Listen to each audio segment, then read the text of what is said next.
Hello everybody, hope you're doing well and welcome to a second video for today. This one's going to be focused on the live stream that Necros and Flats did yesterday. Of course, being in the UK or from the UK and obviously many Europeans were waking up and trying to piece together a lot of information, and hopefully this video helps out, and as well for those that did watch those live streams. There's lots of details, information, general things from maps right the way through to new changes to abilities that we need to be talking about, and also giving more information and cadence too. Let's do this.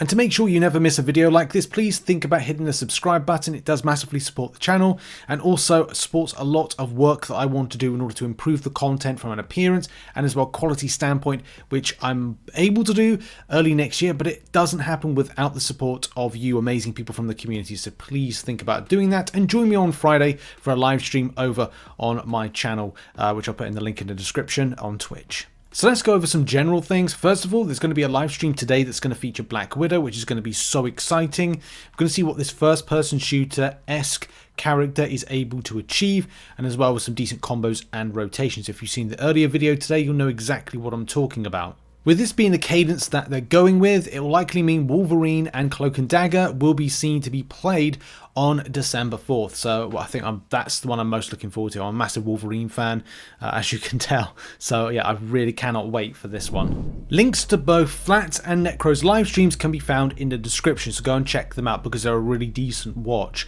But here's some notes of things before we get into some very structured areas of coverage, like the timestamps, which you'll check out in the link in the description or the information description, and also what's on screen. First of all, defeating Mantis and Lunar Snow is a little bit more difficult, where combo chaining would have taken them down easily. I'm talking about characters that kind of go round the back and are able to have that kind of stealthy approach to take them out, like Spider-Man's trying to do there, but you know, Lunar Snow is of course, you know, hanging back to do some healing. Trying to defeat her is a little bit more difficult. The same thing with Mantis, whether or not that sleep type of ability is aiding more, or the fact that they've got an intense or an increase of healing, which or health to themselves as a base health, which is kind of beneficial now. On a personal note from me, the new magic skin it just goes hard. Like, I really want this skin.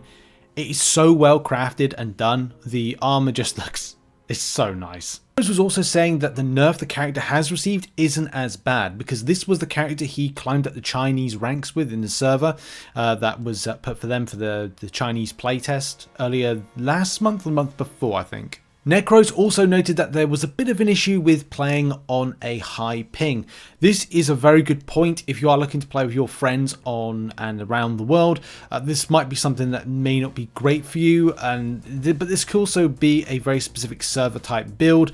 We'll have to really see what happens when the game goes live on Friday. Also, Psylocke's skin goes hard. This is, yeah, it's like if you've watched anything, read anything comic book wise, and you've seen this, it looks incredible. They did a fantastic job with the Psylocke skin. The file size of the game is 50 gigabytes. It's given the impression it should be 45, but it is in fact 50 gigabytes. Lunar Snow skates faster, which is great from getting into fights, but also getting out of fights as well. Let's head now to the practice range. We've got Necro stream up right here. As I said, check out the link in the description. It was a really, really interesting watch. And also listen, because there's lots of decent information that was delivered. And as well, some play tactics that I think a lot of people are going to find very handy, things that I want to implement, but also adapt, because you can go a bit further than what, say, Necros or any other content creator says, hey, do it this way. Well, you can find other ways to actuate more damage. So you can have another player or multiple players into your practice range time, which is amazing. You can practice some things. You can also team up ability well. You can also fight each other, which is another great thing. There's lots of different ways to set up combat simulations, which is very exciting. NetEase did a fantastic job to take what they had, expand it, and make it even better. You can put on team abilities, which again helps out for you to plan strategies, and also reduce or remove the cooldowns, so you can easily rotate to do more of those particular things that, well, it's going to take a bit of time to do. So you can rapidly kind of play into stuff, practice characters, practice against your friends, but also, I don't know, go 1v1. Now we turn our attention to Flat's stream, who is using Squirrel Girl, and I must admit, I'm really excited for Squirrel Girl. She is a very easy to play character. She's a 1-star difficulty, which means that is simple to use. If you're a new player to the game, she might be one of a very few amount that just pick her up and just use her. The throwing of acorns seems like a really decent high damage rotation for the character, but it's the rooting in place that can create a lot of excitement and stop enemies coming towards you, which I like. If Squirrel Girl is paired up with Spider-Man, it allows for a web bomb to be fired, which is cool. It must be like the acorns when they're fired off is creating that, or it's something mainly to do with the sticking of those rooting with those squirrels. It's also really cool for the animation, seeing the little squirrel on top give some acorns down. You can see they're grabbing acorns and then able to like charge you up like ammo, rearming you, and it's just fun. Like, she's just fun, and I think from that one difficulty star range, she just means that like a lot of players will be picking her straight up, and sending those squirrels again is super fun and super enjoyable. Now, what of Iron Fist? Iron Fist is a complete fighter. He is the quintessential fighter. Fists of Fury, and in some cases, Kicks of Fury. He does both.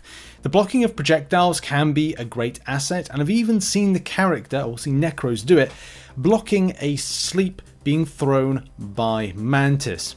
Although I have seen Mantis put Iron Fist to sleep. Luna Snow countering as well, but Luna Snow, of course, countering with a ultimate to counter the ultimate is something that you might want to think about. Definitely this character has to be suppressed as much as possible, and that's going to have to be a key thing because the character does so much damage. Of course, being aggressive, you can get that meditative healing, which stands him really above a lot of other characters. So Fist of Fury, Kicks of Fury, I've even seen him take down some flying units as well, so this character is going to be annoying. Just as soon as you're able to get the character suppressed, suppress it, because he is going to be completely frustrating. He does have a 4-star difficulty, so it does mean that you're going to have to learn to play him a little bit better. There is a nice team up with Luna Snow, and that will mean a nice kind of like AoE type attack that knocks characters back. And he might suffer in open matches, or open maps, sorry.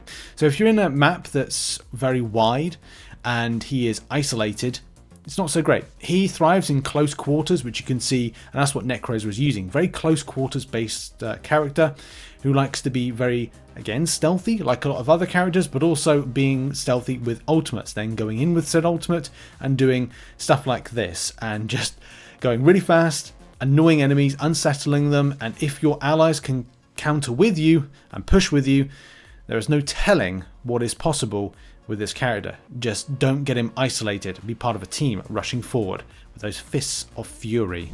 Just quickly on to the subject of the Battle Pass. We did cover this in the earlier video today, but if you did miss it, it is about 7 pages. If this is the one that's going to be arriving, you can see that you can buy some of the skins or release them based on the currency, which we believe could be, it's a purple icon or purple currency that is likely either you purchase it to get further into the Battle Pass, or there's something else to it, like you pay a certain amount and you get a certain amount through. You earn the currency by doing X or Y. We still don't know just yet, but it's still interesting to see what's happening in the future. There's MVP animations as well.